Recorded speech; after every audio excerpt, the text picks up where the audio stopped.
রাসূলুল্লাহর মাথার হেলমেট ভাঙ্গিয়া আমার নবীর মাথার মধ্যে এক টুকরা লোহা প্রবেশ করেছে। রাসূলুল্লাহ জমিনের মধ্যে বেহুশ হয়ে পড়ে গেছে। সাহাবীরা দৌড়ে আসছে, নবী বুঝি ইন্তেকাল করেছে, আমার রাসূল বুঝি আর দুনিয়ার মধ্যে নাই, আমার রাসূল বুঝি আর দুনিয়ার মধ্যে আর নাই। দূর থেকে দৌড়ে আসছে নবীর এক সাহাবী মালিক ইবনে সেনান, জোরে জোরে চিল্লায় বলো মারহাবা।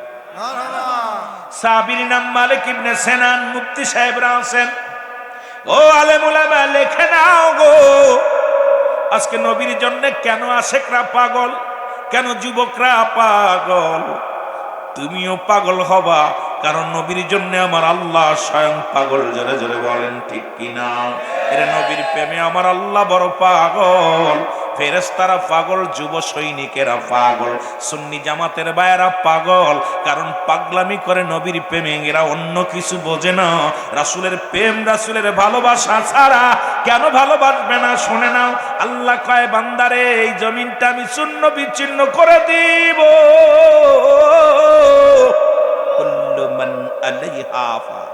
সব শেষ করে দিবে কে? যুবক কে?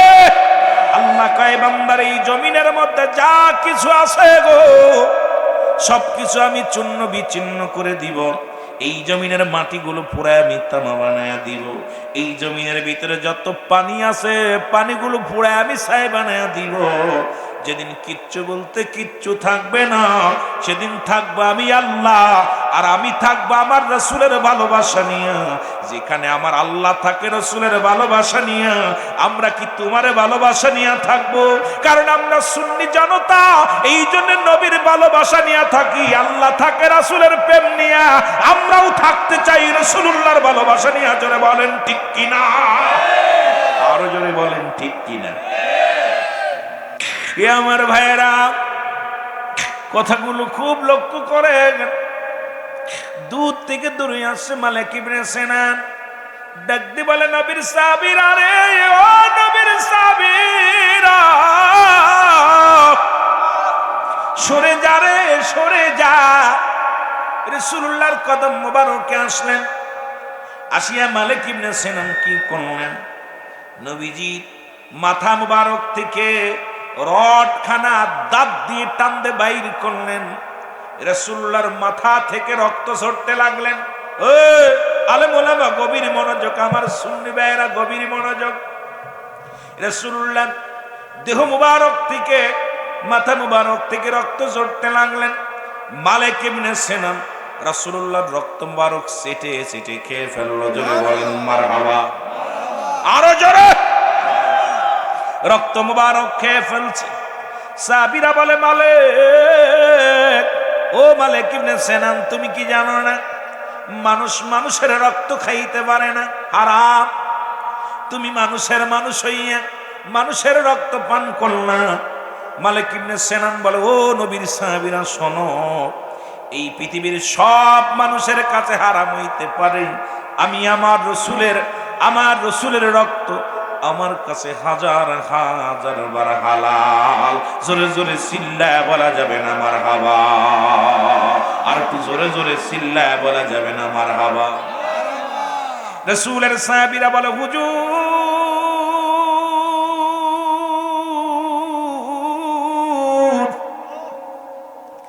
আপনার মালিক ইবনে সেনানের ঈমান চলে গেছে গো, কারণ উনি মানুষ হইয়া মানুষের রক্ত পান করেছে। আল্লাহর নবী ডাক দিয়ে বলে, মালিক রে, তুমি কি জানো না মানুষ মানুষের রক্ত পান করতে পারে না? মালিক ইবনে সেনান বলে, ইয়া রাসূলুল্লাহ, ইয়া হাবিবাল্লাহ, দুনিয়ার সমস্ত মানুষের কাছে হারাম হতে পারে, আমি মালিক ইবনে সেনানের কাছে আমার রাসূলুল্লাহর রক্ত হাজার হাজার বার হালাল। রাসূলুল্লাহ বললেন, আমার সাহাবীরা গো, তোমরা যদি দুনিয়ার মধ্যে কোন জীবিত জান্নাতি মানুষ দেখতে চাও, রাসূলুল্লাহর ঘোষণা শুনে নেন। আমার নবীজি বললেন, ও আমার সাহাবীরা শোনো, তোমরা যদি পৃথিবীর মধ্যে কোন জান্নাতি জীবিত মানুষ দেখতে চাও, আমার মালিক ইবনে সিনানকে প্রাণ ভরে দেখে নাও। আজকে আমার মুসলমান আজকে ফতোয়া লাগাও কোথায় কোথায় ফতোয়া লাগাও? রাসূলের সম্মানের উপরে, রাসূলের উপরে। আমার নবী যদি বেজার হয়ে যায়, পৃথিবীর আদালতে রব্বে কারিমের দরবারে ধরা পড়ে যেতে হবে। রাসূল যদি রাজি হয়ে যায়, রব্বে কারিম তোমার উপরে রাজি হয়ে যাবে। এই জন্য আমার রাসূল রাজি যার উপরে, আমার আল্লাহ রাজি তার উপর। বলেন আমার রাসূল রাজি যার উপরে, আমার আল্লাহ রাজি। রাসূল জানে দয়া করে মরদা দিল তার জিন্দা হয়। আরে অকুল দরিয়ার মাঝে ডুবা নৌকা ভেসে যায়। আমার রাসূল রাজি যার উপরে, আমার আল্লাহ রাজি তার উপর। বলেন আমার নবীরা, জোরে বলেন না, যার উপরে আমার আল্লাহ। দেখ না ফরিদ করিল দান, অমূল্য চক্ষুর এই দরজায় ঢুকতে হলে সময় লাগবে রে। এই নবীর ভালোবাসার চোখ খুলতে সময় লাগবে। এলেমের বাহাদুরি করে রাসূলুল্লাহকে পাওয়া সম্ভব নয়। ওলি আল্লাহর কদমে যাইতে হবে, ওখান থেকে আমার নবীরে খুঁজতে হবে। জোরে বলেন ঠিক কিনা? দেখ না ফরিদ করিল দান, অমূল্য চক্ষুর আর ইব্রাহিম সারিয়া দিল মহামূল্য সিংহাসন। আরে একটার একটা গমি ছাড়তে পারি না। আর ইব্রাহিম আলাইহিস সালাম, ইব্রাহিম আদাম রাজত্ব ছেড়ে দিছে আল্লাহকে পাওয়ার জন্য। শেখ ফরিদ তার চোখ দুইটা বিলিয়ে দিছে আল্লাহকে পাওয়ার জন্য। আর আমরা একটা রাত আমার নবীর প্রেমে আল্লাহর গোলাম হয়ে থাকতে পারবো? পারবো কি পারবো না? আরো জোরে বলেন পারবো কি পারবো না? আরো জোরে বলেন পারবো কি পারবো না? ও যুবক শুনে নাও, শুনে নাও। যারা কয় নবীও মানুষ আমরাও মানুষ, রাহমাতুল লিল আলামিন একদিন পায়খানা মুবারক করলেন। ভালো করে শুনবেন আলেমরা, যারা নবীকে নিয়ে দুশ্মনী করো, দুশ্মনী রাসূলেরা শুনে নাও। রাসূলুল্লাহ পায়খানা মুবারক করলেন। আম্মা জান, যুবক শোনো, আম্মা জান যা রাসূলুল্লাহর পায়খানা মুবারক খুঁজতে লাগলেন। এরে মুসলমান, পাথরে পাথরে পাথরে পাথরে গসন দিয়ে আগুন জ্বালাইয়া খুঁজতে লাগলেন। আম্মা জানের গা দিয়া ঘাম ঝরে, জমিনের জবান খুলে গেছে। জমিন ডাকতে বলে আমার আল্লাহ, একটু আমাকে জবান খোলা দাও। আম্মা জানের গা দিয়ে ঘাম ঝরে। আম্মা জান কি খোঁজে একটু কথা বলতে চায়। জমিনের জবান খুলে গেছে, ডাকতে বলে আম্মা জান আপনি কি খোঁজেন? বলে জমিন, এই মাত্র আমার রাসূল পায়খানা করে গেল, কোথায় গেল? জমিন বলে আম্মা জান, যেদিন থেকে আমরা জমিন এই পৃথিবীর মধ্যে রব্বে কারিম আমাদের জমিন বানাইছে, সেদিন থেকে অপেক্ষা আছি আমার নবী কখন প্রস্রাব পায়খানা করবে। আমার নবী যখন আমার গায়ের উপরে পায়খানা করেছে, সঙ্গে সঙ্গে আমি জমিন হা করে খেয়ে ফেলেছি। জোরে জোরে চিল্লায় বলা যাবে না মারহাবা? আর একটু জোরে বলো। আজকে যে সমস্ত মৌলবীরা কয় নবী আমগার মতো মানুষ, এরে আমার পায়খানা কুত্তায় খায় না। আপনাদের এই মুসলমান সোনারঘাটে এমন মুক্তি আছে গো, পায়খানা করে তুলে কুত্তায় শুকে শুকে দেখে, কয় চলবে কি চলবে না। আরে আমার নবীর পায়খানা জমিন পায় না, আর ওই মুফতি সাহেবের পায়খানা কুত্তায় খায় না। ও যদি বলে নবী আমগার মতো মানুষ, মেনে নেওয়া যায় না। এ যুবক, দিলের কান্ডা লাগায় শোনো। রাসূলুল্লাহ একদিন গভীর রাত্রে প্রস্রাব মুবারক করলেন। রাসূল প্রস্রাব মুবারক করে উম্মে আইমানকে ডাকতে বলে, আইমান এই প্রস্রাব মুবারক রেখে দাও, সকালবেলা ফেলে দেয়া হবে। গভীর রাত্রে উম্মে আইমানের পিপাসা লাগছে, নবীজির প্রস্রাব মুবারক খেয়ে ফেলেছে, জোরে বলা যাবে না মারহাবা। উম্মে আইমান প্রস্রাব মুবারক খেয়ে ফেলেছে। সকালবেলা রাসূলুল্লাহ বলে, আইমান প্রস্রাব মুবারক কই? বলি, ইয়া রাসূলুল্লাহ বিয়াদবি মাফ করবেন, ইয়া রাসূলুল্লাহ ইয়া হাবিবাল্লাহ আমাকে মাফ করবেন। গভীর রাত্রে পিপাসাও লাগছিল, আর ওই প্রস্রাবের ভিতর থেকে এমন ঘ্রাণ, এত সুঘ্রাণ বাইর হয়েছিল, ইয়া রাসূলুল্লাহ আমি আপনার প্রস্রাব মুবারক আমি পেটের মধ্যে রেখে দিছি, কারণ এই প্রস্রাব জমিনের মধ্যে যদি পড়ে, এটা যদি মানুষের পা লাগে, আমি উম্মে আইমান বেঁচে থাকতে আমার রাসূলের প্রস্রাবের মধ্যে পা দিবে, আমি উম্মে আইমান মেনে নিতে পারবো না। জোরে বলেন মারহাবা, আর একটু জোরে বলেন মারহাবা। আমার রাসূল বলে, উম্মে আইমান আজ থেকে তোমার জাতির মধ্যে যত বংশ বাইর হবে প্রত্যেকের গা দিয়া কস্তুরী নাবি, কস্তুরী সেন্ট, যেটা হরিণের নাবি থেকে আসছে, এই ঘ্রাণ বাইর হয়ে যাবে। জোরে বলেন না মারহাবা, আরো জোরে বলেন মারহাবা। আমার ভাইরা, আমার বন্ধুরা, আমার পৃথিবীর সব জায়গা পাগলামি চলে, আমার রাসূলের সঙ্গে পাগলামি করো না, আমার মাওলার সঙ্গে পাগলামি করো না। কারণ রাসূল যদি একবার বেজার হয়ে যায়, রাসূলের দরবারে দরখাস্ত যদি কবুল না হয়, রব্বে কারীম তোমারে ক্ষমা করবে না। দরখাস্ত করো রাসূলুল্লাহর কাছে, ক্ষমা করবে আমার রব্বে কারীম, তবে জোরে জোরে চিল্লায়া বলা যাবে না মারহাবা। নবীজি বললেন, সাহাবীরা রে, আরে আমি নবী ঘোষণা করে দিলাম, শোনো শোনো। সাহাবীরা দিলের কান্ডা লাগান, শোনো, তোমরা কি আমার সাথে জান্নাতে যেতে চাও? আজকে আমি চোনারঘাটের ভাইদেরকে বলবো, রাসূলুল্লাহর সঙ্গে কে কে জান্নাতে যেতে চাও? হাত দুখানা তুলে দেখাও। একটু জোরে জোরে চিল্লায় বল আল্লাহু আকবার। কোথায় যেতে চায়? জান্নাতে। আরো জোরে বলেন, কোথায় যেতে চায়? এই নাসির মিয়ার বাড়িতে বইয়া রব্বে কারীমের দরবারে ডাক দে, বল আল্লাহ। আর একটু জোরে বল আল্লাহ। আল্লাহ তোমার হাবিবের সনে জান্নাত যেতে চাই, জোরে জোরে বলো আল্লাহ। তোমার হাবিবের সনে জান্নাতে যেতে চাই, জোরে বলো মারহাবা। রাসূল বলেন, দুইটা জিনিস হেফাজত করবা। আমি নবী ওয়াদা করলাম, দুইটা জিনিস যে ব্যক্তি হেফাজত করতে পারবে, আমি নবী ওয়াদা করেছি রে, ওই যুবক যুবতীর হাত ধরে জান্নাতে নিয়ে যাব।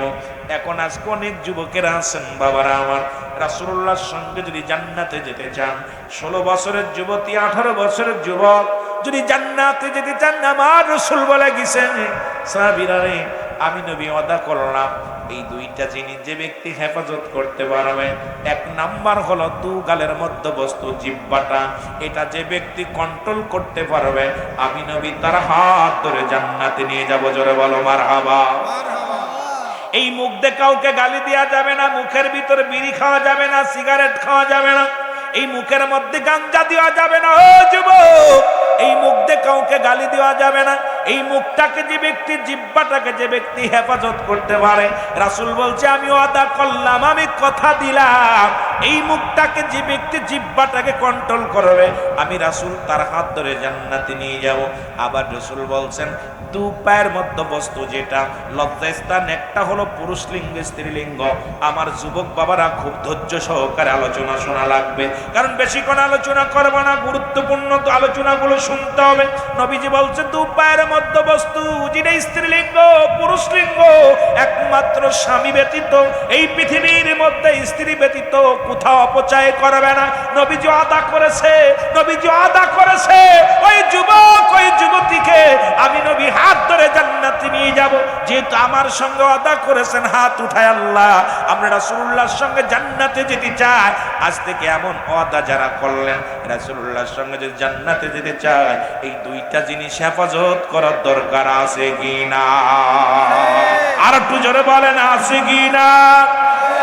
কষ্ট হচ্ছে না আপনাদের? কষ্ট হচ্ছে না? এ মুসলমান, ওই জাহান্নাম বড় ভয়ঙ্কর। মানুষের তিনটা বিপদ, নাম্বার 1 হলো মানুষের মরণ,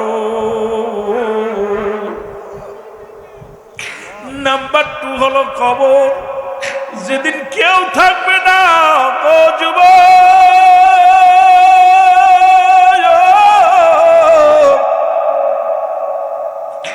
যেদিন তোমার এই অন্ধকার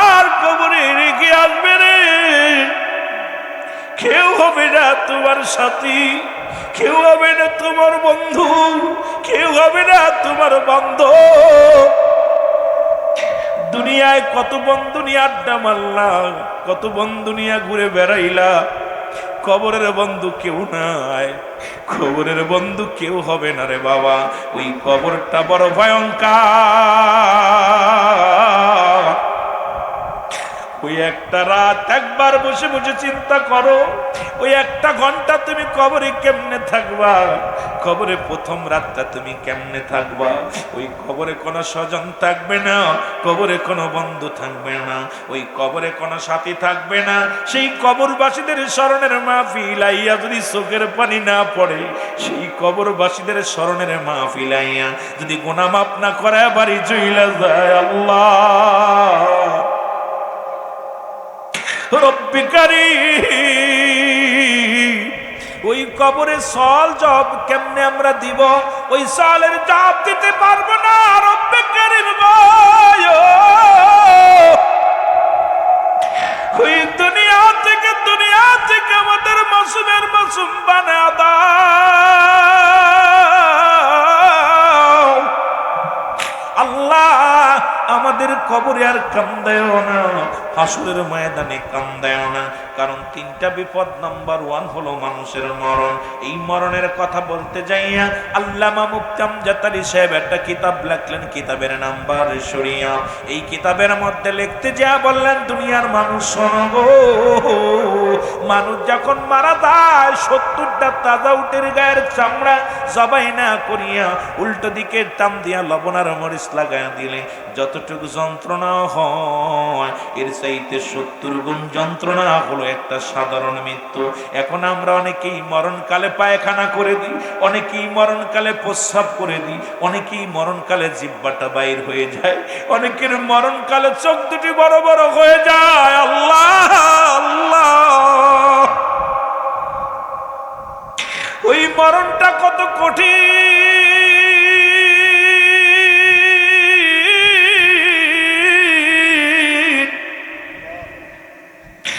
আরে কত মানুষের গোরস্থানে শোয়া দিলাম, কত মানুষের গোসল করাইলাম, কত মানুষের দাফন করাইলাম। কোন দিন যেন আমার কাফনের জন্য মানুষ আইব, এত বাড়াবাড়ি কেন রে বাবা? প্রথম দুনিয়ার মধ্যে কাপড় পরে অন্যের হাতে, শেষ বিদায়ের সময় কাপড় পড়তে হবে অন্যের হাতে। তবে কেন এত হানাহানি, তবে কেন এত মারামারি, তবে কেন এত অহংকার? কারণ নিজের কাপড় নিজে পরার মতো তোমার ক্ষমতা কেউ দেয় নাই। যেদিন দুনিয়ার মধ্যে প্রথম কাপড় পরেছিলে, মানুষের সাহায্য লাগছে কি লাগে নাই? জোরে বলেন, লাগছে কি লাগে নাই? এরা বেশি ওয়াজ লাগবে না। এই দুইটা জিনিস যদি কোনো ব্যক্তি খেয়াল করে, জীবনের প্রথম লজ্জা স্থানকে আপনার ঢাকছে কে? বেবর্ণ মুসলমান, আপনার প্রতিবেশী, আপনার মা, আপনার খালা, আপনার ফুফু। পৃথিবীর মধ্যের হাতে কাপড় পরা লাগছে, আবার বিদায়ের সময়, শেষ বিদায়ের সময় অন্য মানুষ কাপড় পরাইয়া দিবে। মহিলাদেরকে দিবে মেয়েরা, পুরুষকে দিবে পুরুষেরা। সুতরাং অন্যের হাতে কাপড় প্রথম পরেছ, শেষ বিদায় অন্যের হাতে কাপড়। তবে কেন এত মামলা, তবে কেন এত দ্বন্দ্ব, তবে কেন এত দুনিয়ার মধ্যে ছগলখড়ি, তবে কেন দুনিয়ার মধ্যে এত ক্ষমতার দাপট? যদি কোনো মানুষ এইটা জ্ঞান দ্বারা, যদি কোনো ব্যক্তির জ্ঞানের মধ্যে এই চিন্তাটা আসতো, কোনোদিন কোনো ভাইয়ের বিরুদ্ধে মামলা দিত না, কোনোদিন কোনো ভাইয়ের কষ্ট দিত না, কোনোদিন কোনো ভাইয়ের কষ্ট দিত না, দুনিয়ার মধ্যে মানুষের হক নষ্ট করত না, প্রতিবেশীর হক নষ্ট করত না। কারণ কবর করবে তোমার, কেউ বা কবর করবে প্রতিবেশীরা, কেউ বা তোমার দাফন করাবে, কেউ তোমারে কাফন পরাবে, কেউ জানাজায় শরীক হবে, কেউ তোমারে গোসল করাইবে, সবই প্রতিবেশীর সাহায্য লাগবে। এই দুনিয়ার জিন্দেগি ক্ষণস্থায়ী জিন্দেগি, চিরস্থায়ী জিন্দেগি হলো আমার কবর। সেই কবরের চিন্তা করার দরকার আছে কি না? আর একটু জোরে জোরে চিল্লায় বলো, আছে কি না? একটু মহব্বতের সঙ্গে দুরূদ শরীফ পড়েন। আল্লাহুম্মা। বাদান যারা দাঁড়ায় আছেন সবাই ভিতরে এসে বসেন। মহব্বতে একটা গুণ, আল্লাহকে ভয় করে।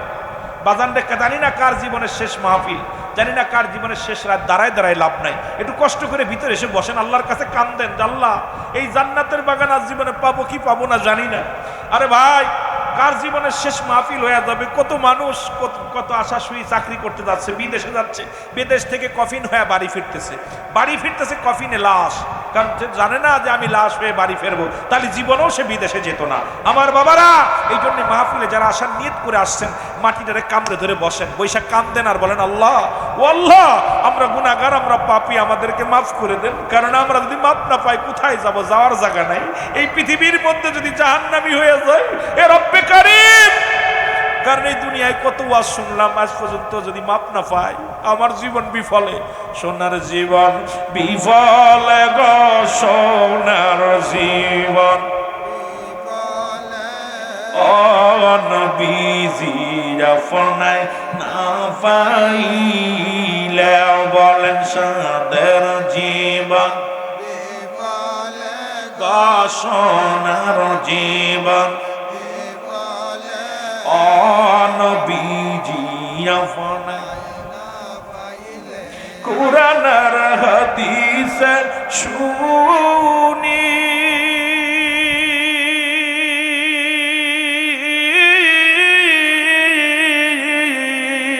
গুনাহগারের বন্ধু তুমি, ওরে ওই নামেতে মধু মাখা, ওই নামেতে মধু মাখা করছো পাগল আমারে নবী তোমার। আরো জোরে জোরে বললেন আমার সাদের জীবন বিফলে গো, সোনার জীবন নবীজি আপনা ও গয়া তোমার নবী সৃষ্টির পরে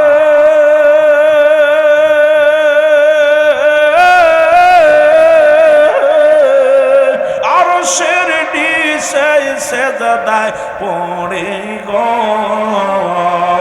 আদম নবী ক্ষমা পাইল, আদম নবী ক্ষমা পাইল, দয়াল নবীর খাতিরে নবীজি আপনা। আরো জোরে বলেন সাদের জীবন বিফলে গো, সোনার জীবন নবীজি আপনা। ওরে ওই নামেতে মধু মাখা, ওই নামেতে মধু মাখা করছো পাগল আমারে নবীজি আপনা। বলেন সাদের জীবন বিফলে গো, সোনার জীবন নবীজি আপনা। এই সোনার ঘাটের আশিকের দল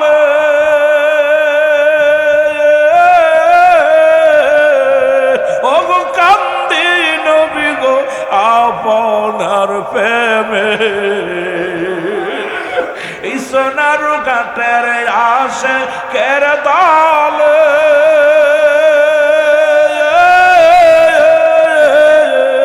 কান্দে নবী গো আপনার প্রেমে। দেখা দিও দিদার দিও, দেখা দিও দিদার দিও, কঠিন বিপদের দিনে সাদের জীবন বিফলে গো, সোনার জীবন বিফলে নবীজি তোমায় না পাইলে। এ আমার যুবক বন্ধুরা শোনো গো,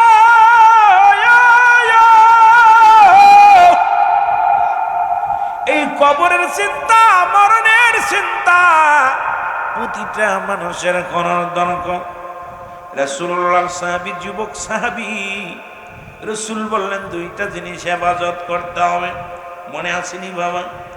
একটা হলো দু পায়ের মধ্যবস্তু, আর একটা হলো দু গালের মধ্যবস্তু। তুমি যত বড় মুন্সি হও না, মোল্লা হও না কেন, দুইটা জিনিস যদি হেফাজত করতে না পারো গো, রাসূলুল্লাহ তোমারে কেমনে তরাইব?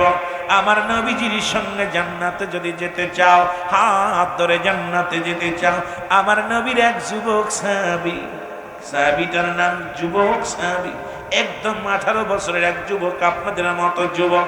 আমার যুবক বাবারা আছে, অনেক যুবক এসে বলছে হুজুর আমি আপনার ফ্রেন্ড, আমি আপনাকে অনেক ভালোবাসি। ভালোবাসার বন্ধুরা শোনো গো, আমার নবীর পিছে 5 ওয়াক্ত সালাত, নবীজি আবার বললেন কোন ব্যক্তি যদি 5 ওয়াক্ত নামাজ সময় মতো আদায় করতে পারে, আমি নবী তার হাত ধরে জান্নাতে নিয়ে যাব। সাহাবীরা প্রতিযোগিতা করে নামাজ আদায় করত, কে কার আগে আসবে রে, কে বেশি বেশি সালাত আদায় করবে রাসূলুল্লাহর পিছে।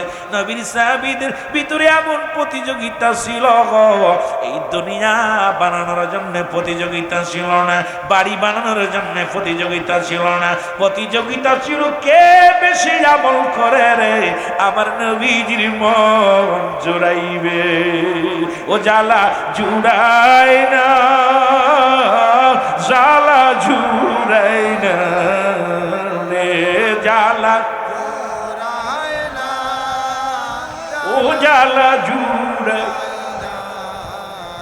রে। রুহুল আমিন কান্দে বসে,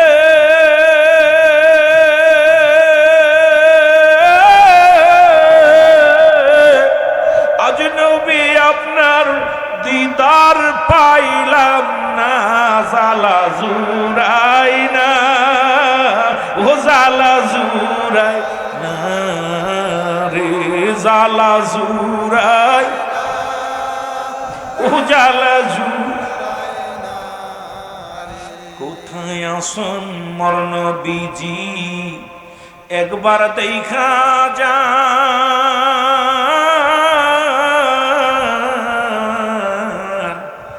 কান্দে বসে হবিগঞ্জের সুন্নি মুসলমান, কাঁদে বসে সোনারঘাটের সুন্নি আশিকান নবী, ও জ্বালা জুড়ায় না, ও জ্বালা জুড়ায় না রে, জ্বালা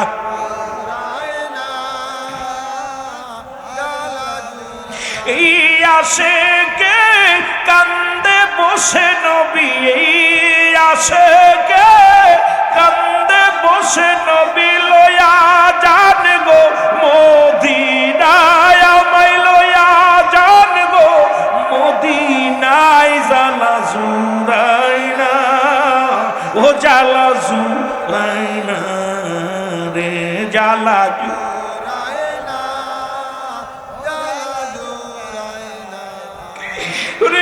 আশেকে কান্দে গো নবী, আশেকে কান্দে গো নবী, একবার লয়া যান গো মদিনায়, আমায় লয়া যান গো মদিনায়, জ্বালা জুড়াই না, ও জ্বালা জুড়াই না রে, জ্বালা জুড়াই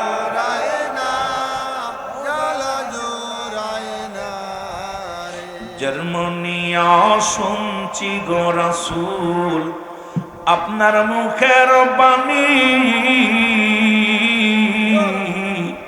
দেখি নাই গো নবী দুনয়নে আমি। জার্মানিয়া শুনছি গো রাসূল আপনার মুখের বাণী, দেখি নাই গো নবী দুনয়নে আমি। আমি তোমার প্রেম বিকারী নবী, আমি তোমার, আরো জোরে বলেন, আমি তোমার প্রেম বিকারী নবী, আমি তোমার, আরে শৈব জ্বালা কেমনি জ্বালা জুড়াই না, ও জ্বালা জুড়াই না রে, জ্বালা জুড়াই না, জ্বালা জুড়াই না।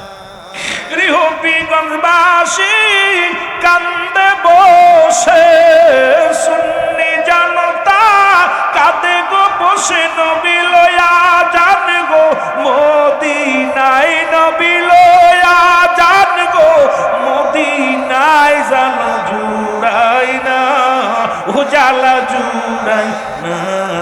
আমার যুবক ভাইরা, রাসূলুল্লাহর পিছে সালাত আদায় করিয়া নবীর সাহাবী রে, যুবক সাহাবী প্রতিদিন বাড়িতে যায়, রাসূলুল্লাহ প্রতিদিন নামাজ আদায় করেন, রাসূলের পিছে সালাত আদায় করে যুবক সাহাবী। আর প্রতিদিন সাহাবী রাসূলুল্লাহর পিছে নামাজ শেষ করে বাড়িতে যায়। মসজিদের পাশে একটা নারী ওই যুবকের প্রেমে পড়ে গেছে। যুবকরা খেয়াল করবা, খুব লক্ষ্য করবা, মেয়েটা দেখে রে, যুবক মানুষ কোন নারীর দিকে তাকায় না, পুরো মুসলমান রাস্তা দিয়ে যায় মাথা নমনীয় হইয়া, সালাত আদায় করে আবার রাসূলুল্লাহর পিছে নামাজ আদায় করে বাড়ির দিকে রওনা হয়ে যায়। মেয়েটা চিন্তা করে রে, এই যুবকটাকে যে কোনো কৌশলে আমাকে হাতে আনতে হবে, এই যুবকের সঙ্গে বিবাহ পুষতে হবে। কিন্তু যুবক, আমার নবীর যুবক, ও যুবক, যুবক সাহাবী চিন্তা করে, আল্লাহ, এই মেয়েটা বারবার যুবককে পথের মধ্যে একটায় ডাকতে বলে, যুবক রে, আমি তোমাকে ভালোবাসি, তোমাকে ভালোবাসি, তোমাকে ভালো লাগে, তুমি আমার সঙ্গে প্রেম করো, আমাকে বিয়ে করো। যুবক কয়, না, তুমি আল্লাহর ভয় করো, কারণ রব্বি কারীমের দরবারে যেতে হবে, ওই কবরে যেতে হবে, সুতরাং তোমার সঙ্গে আমার প্রেম হবে না, তোমার সঙ্গে আমার ভালোবাসা হবে না, তোমার সঙ্গে আমার কোনো সম্পর্ক নাই। তুমি আগে মাওলারে ভয় পাও, আমার নবীর প্রেমের মালা গলায় পরো, তারপরে দেখা যাবে।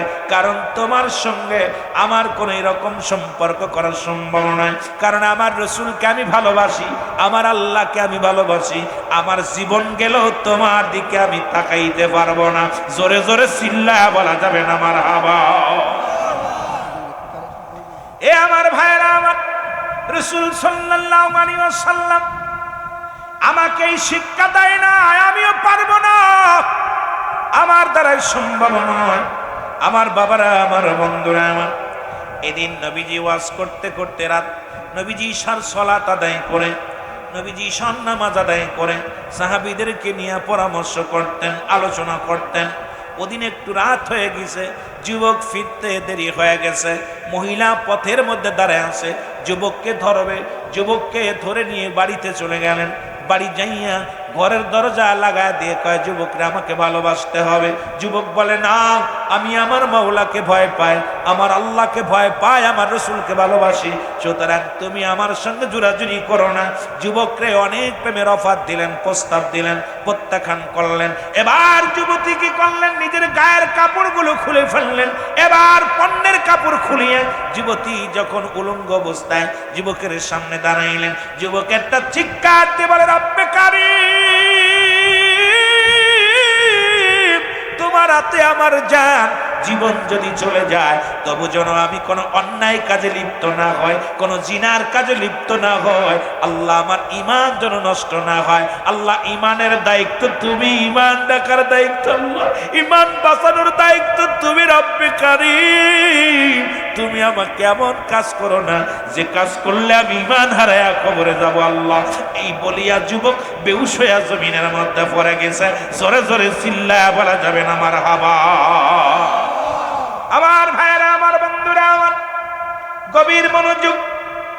এবার কি করলেন, যুবক একটা চিৎকার মারিয়া বেহুশ হয়ে যাওয়ার পর মেয়েটা চিন্তা করছে, মারা গেছে, মারা যান, এই লোকটা যদি মারা যায় মানুষ আমার বিচার করবে, সকালবেলা লোকজন জড়ো হবে, আমি বিপদে পড়ে যাব। হাত ধরে টানতে টানতে নিয়ে রাস্তার মধ্যে ফেলে রাখছে। সকালবেলা নবীর সাহাবীরা নামাজ শেষ করে যখন রওনা দিছে বাড়ির দিকে, দেখে আল্লাহর নবীর সাহাবী, যুবক সাহাবী রাস্তার কিনারায় পড়ে আছে। জোরে জোরে চিল্লায়া বলা যাবে না আল্লাহু আকবার। এনাকে ধরে নিয়ে বাড়িতে গেলেন, বাড়িতে নিয়ে চিকিৎসা করলেন, ট্রিটমেন্ট করলেন।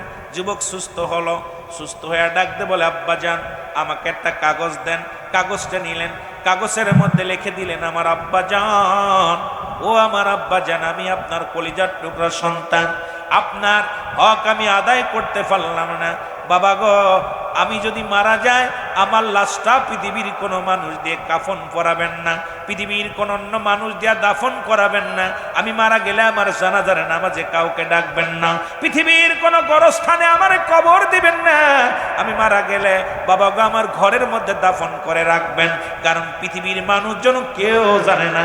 এই কথাটা চিঠি লিখিয়া আমার বাবারা আমার যুবকটা মারা গেল, এই দুনিয়ার মা ছেড়ে চলে গেলেন। ইন্না লিল্লাহি ওয়া ইন্না ইলাইহি রাজিউন। জোরে জোরে চিল্লা বলা যাবে না আল্লাহু আকবার।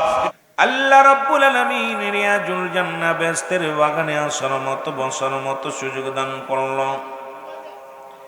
এ সময় কত মানুষ জেলখানায়, কত মানুষ হাসপাতালে, কত মানুষ মৃত্যু শয্যায় সজ্জিত। রব্বুল আলামিন আপনাকে আমাকে জেলখানায় নাই গো, পৃথিবীর মধ্যে রব্বুল আলামিন আপনাকে হাসপাতালে নেন নাই। সুন্দর পরিবেশ, রিয়াজুল জান্নাহ বেহেশতের বাগানে বসার মতো সুযোগ দান করল। উচ্চ কণ্ঠে আওয়াজ দেওয়ার একবার বলেন আলহামদুলিল্লাহ। আল্লাহ রাস্তে ভাই মাইকে সাউন্ড আবার এইটা দরকার নেই, এটা একটা বন্ধ করেন, একটা বন্ধ করেন, একটা চালান, একটা বন্ধ করেন, একটা চালান, সুন্দর করে সাউন্ড আবার এটা কিন্তু আমার ভাইরা বুঝতে পারে কিছু। এই মাইকের কোনো চলে নাকি এখন না? বন্ধুগণ আমার গভীর মনোযোগ, যে কথাগুলো বলি, জান্নাতের বাগানে আমরা রওনা দিলাম। কবরবাসীদের স্মরণের মাহফিল। কে বা কার জন্য কান্দে, কে বা কার জন্য দোয়া করে, কে বা কার জন্য চোখের পানি ফেলে। ও মুসলমান, দুনিয়ার মধ্যে আসার একটা সিরিয়াল আছে, যার কোনো সিরিয়াল নাই। বাজান মুরব্বী হয়ে মারা যাব কেউ বলতে পারি না, 20 বছর পরে মারা যাব, 10 বছর পরে মারা যাব কেউ বলতে পারি না। দেখা যায় দাদার কাঁধে নাতির লাশ, বাবার কাঁধে সন্তানের লাশ। এই পৃথিবীর মধ্যে যে বাবা তার সন্তানের লাশ কাঁধে নিছে, লাশ খানা কাঁধে নিয়ে কবরে গেছে, সেই বাবা জানে পৃথিবীর মধ্যে সন্তানের লাশটা কত ভারী। ও দুনিয়ার মুসলমান,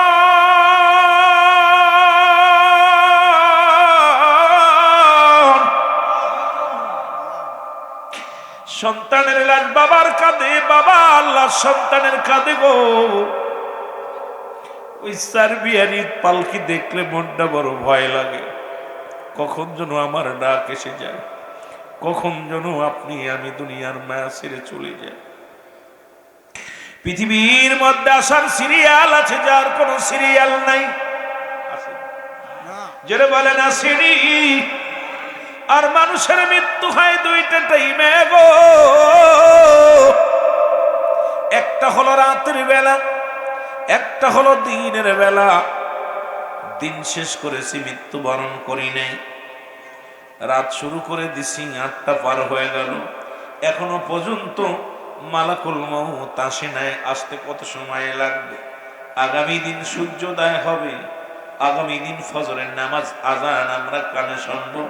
এই গ্যারান্টি কেউ দিতে পারি না, জোরে বলেন ঠিক কিনা? এ জীবন জীবন নয়, এমন একটা জীবন আসবে যে দেশে গেলে মানুষের বিচার হয়, যে দেশে গেলে মানুষের হিসাব হয়, যে দেশে গেলে মানুষ আর কোনোদিন ফিরে আসে না। আমার ভাই একটু আগে বললেন হাসরে লাগবে নবী, মিজানে লাগবে নবী, সংসারে লাগবে নবী। বাবারে আমিও ফিরাইতে আলোচনার ময়দানে বলি, এর দুনিয়ার মধ্যে মুসলমান কবরে নবী লাগবে, মিজানে নবী লাগবে গো, ফুলসিরাতে নবী লাগবে। নবী বলেন হায়াতি খায়রুল লাকুম, নবীকে আমার হায়াতের জিন্দেগিটা আমার উম্মতের জন্য কল্যাণ স্বরূপ। জোরে জোরে বলেন মারহাবা। আস্তে কইতেন না জোরে কইতেন? রাসূল বলে আমার উম্মতিরা রে, এই দুনিয়ার মধ্যে আমার হায়াতের জিন্দেগিটা আমি রাসূল দুনিয়ার মধ্যে আগমন করলাম আমার উম্মতের জন্য কল্যাণ স্বরূপ আমার বাবা রাসূলুল্লাহ আমাদের সঙ্গে কথাবার্তা বলেছে, রাসূলুল্লাহ আমাদের সঙ্গে চলাফেরা করেছে। আমরা যেমনি সংসার করি রাসূল এমনি সংসার করেছে। আমার নবী কয় হায়াতি খায়রুল লাকুম, আমার হায়াতের জিন্দেগিটা আমার উম্মতের জন্য কল্যাণ স্বরূপ। আমার দেশের কিছু আলেমরা কয় নবীও মানুষ আমরাও মানুষ, নবীরা হলো গুনাহ থেকে মুক্ত আমরা গুনায় যুক্ত, নবীরা হলো মাসুমের মাসুম আমরা হলাম গুনাহ মার্কা মানুষ। এখন গুনাহ মার্কা মানুষ হইয়া যদি কয় নবী আমগার মতো মানুষ, এর মতো বেয়াদব, এর মতো গধব, এর মতো মানুষ পৃথিবীর মধ্যে আর হয় না। জোরে কোন ঠিক কিনা? এখন রাসূল বলেন ওফাতি খায়রুল লাকুম, আমার ইন্তেকাল, আমি রাসূল দুনিয়া থেকে বিদায় নিলাম, এটা আমার উম্মতের জন্য কল্যাণ স্বরূপ। ও মামাতি খায়রুল লাকুম, রাসূল কা আমার ওফাতটা উম্মতের জন্য কল্যাণ স্বরূপ। কারণ পৃথিবীর মধ্যে কোন উম্মত, ও মুসলমান শুনে নাও, দিলের কান্ডা লাগা শোনো, রাসূল বলে যত আলেম ওলামা আছেন গভীর মনোযোগ, একটু দিলের কান্ডা লাগা শুনবেন। এবার রাসূল বলে উম্মতিরা রে, পৃথিবীর মধ্যে যদি কোনো উম্মত ভালো কর্ম করে আমি নবীর সঙ্গে সঙ্গে প্রশংসা করি আমার আল্লাহর দরবারে। আবার কোন উম্মত যদি পৃথিবীর মধ্যে গুনাহের কাজ করে সঙ্গে সঙ্গে আমি নবী ইস্তেগফার করি, মাফ চাই আমার উম্মতের জন্য। আরে এমন নবী কয়জন পাবেন? অন্যায় করে ছেলে মাফ চায় বাবায়, অন্যায় করে গ্রামের ছেলে মাফ চায় চেয়ারম্যান মেম্বার যাইয়া। আরে এমন নবীর উম্মত হইলাম, ভুল করে উম্মতিরা মাফ চায় আমার নবী, সেই নবীর উম্মত হইয়া খুশি না বেজার। আমার মনের জল্পনা কল্পনা নবী যাব আমি সোনার মদিনা। যত যুবকেরা আসবে আলোচনা মজা তত লাগবে, বসে পড়ো। এরে আমার মনের জল্পনা কল্পনা নবী যাব আমি, এরে যাব আমি সোনার মদিনায়, বলো যাব আমি। এরে আমার মনের জল্পনা কল্পনা নবী যাব আমি সোনার।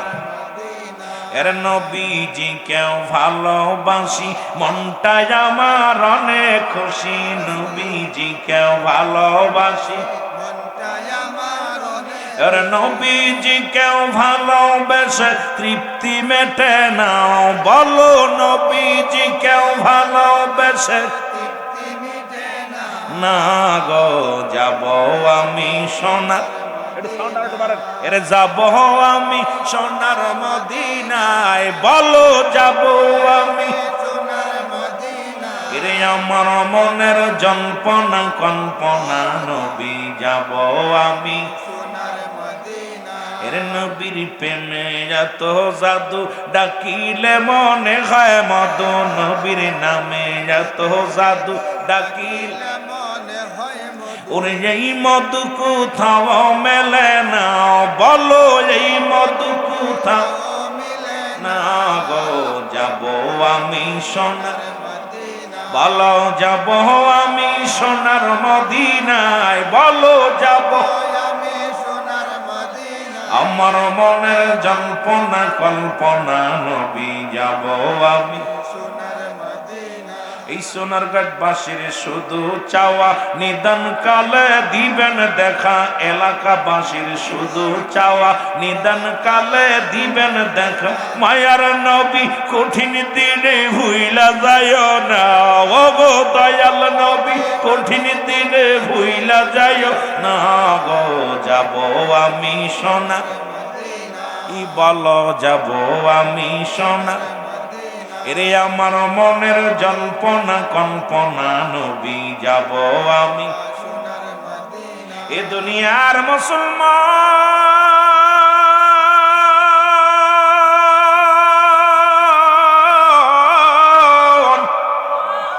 যারা কয় নবী আমগার মতো মানুষ, নবীও মানুষ আমরাও মানুষ গো, নবীরা হলো গুনাহ থেকে মুক্ত, আমরা গুনায় যুক্ত। নবীরা হলো মাসুমের মাসুম, আমরা হলাম গুনাহ মার্কা মানুষ।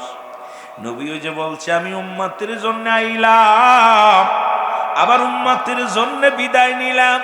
কপাল পুরা মৌলবীরা এখন সেই নবীর শান বোঝে না। মুসলমান শুনে নাও, শুনে নাও, শুনে নাও, মদিনার মাটু মাটি, বাংলাদেশের মাটু মাটি। মদিনার মাটি গায়ে লাগলে গুনাহ ঝরে যায় রে, বাংলাদেশের মাটি গায়ে লাগলে চুলকানি রোগ হয়। ঠিক কি না? মদিনা শরীফের পাথরের মধ্যে চুমা দিলে গুনাহ ঝরে যায়, বাংলাদেশের পাথরের মধ্যে চুমা দিলে প্রস্রাবের গন্ধে পাওয়া যায়।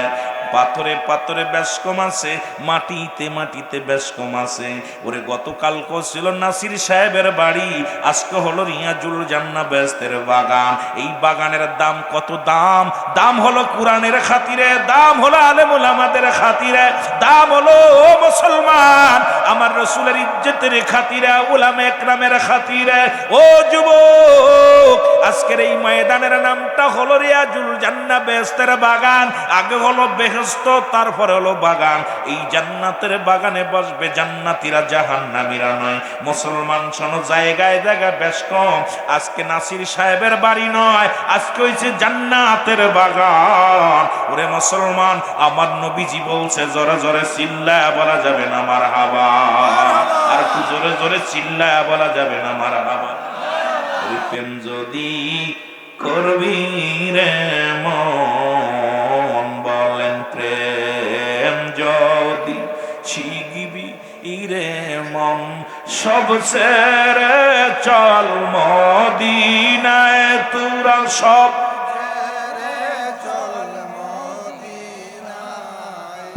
আমার দয়াল নবী যেই দেশে ঘুমায়, আমার প্রাণের নবী। এ যুবকেরা কান দেখরে একটু মহব্বতে, ও তোরা দেখলে ছবি পাগল হবি, দেখলে ছবি ওরে কাঁদবি বসে নিরালায়, তোরা কাঁদবি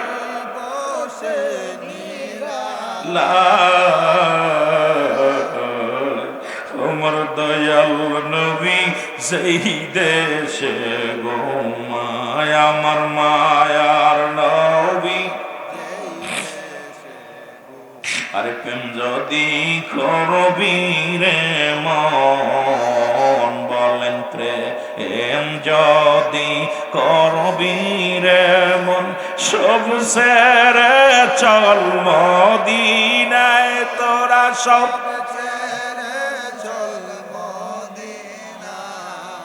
আমার প্রাণের নবী যেই দেশে, উম্মতের কান্ডারি নবী আমার, উম্মতের কান্ডারি, হায় হায়, আরে উম্মতের কান্ডারি, ওরে কান্দন শুয়ে রওয়া যায়, গায় গায় কান্দন রওয়া যায়, আমার প্রেমের রাসূল যেই দেশে ঘুমায়, আমার দয়াল নবী।